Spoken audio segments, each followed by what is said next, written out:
Hello friends, welcome back to channel महापुरुषों की बातें। फ्रेंड्स, अपनी पिछली वीडियोस में हम ईशोपनिषद, केनोपनिषद और कठोपनिषद के बारे में जान चुके हैं।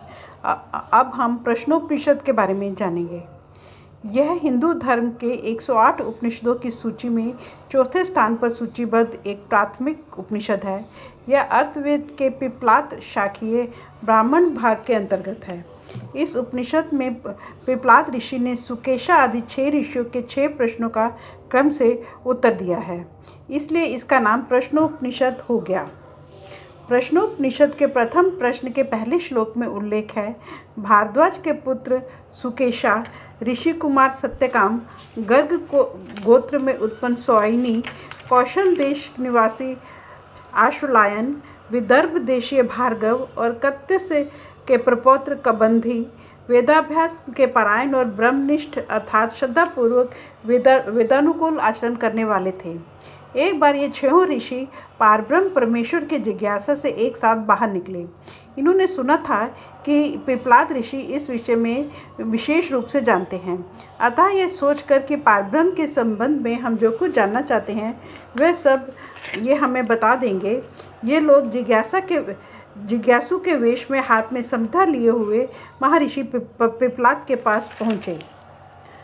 प्रश्नोपनिषद के प्रथम प्रश्न के दूसरे श्लोक में उल्लेख है कि ऋषियों को पारब्रह्म की जिज्ञासा से अपने सामने आया देखकर महर्षि पिप्लात ने उनसे कहा, तुम लोग तपस्वी हो, तुमने ब्रह्मचर्य के पालन पूर्वक वेद पढ़े हैं, तथापि मेरे आश्रम में रहकर पुनः 1 वर्ष तक श्रद्धापूर्वक ब्रह्मचर्य का पालन करते हुए तपस्या करो। उसके बाद तुम लोग जो चाहो मुझसे प्रश्न करना। यदि तुम्हारे पूछे हुए विषय का मुझे ज्ञान होगा तो निस्संदेह तुम्हें सब बातें भली भांति समझाकर बताऊंगा। प्रश्नोपनिषद के प्रथम प्रश्न के तीसरे श्लोक में उल्लेख है, 1 वर्ष के बाद सर्वप्रथम कत्य ऋषि के प्रपौत्र कबंधी ने श्रद्धा और विनय पूर्वक पूछा, भगवान, जिससे ये संपूर्ण चराचर जीव नाना रूपों में संपन्न होते हैं, नाना रूपों में उत्पन्न होते हैं, जो इनका सुनिश्चित परम कारण है, वह कौन है?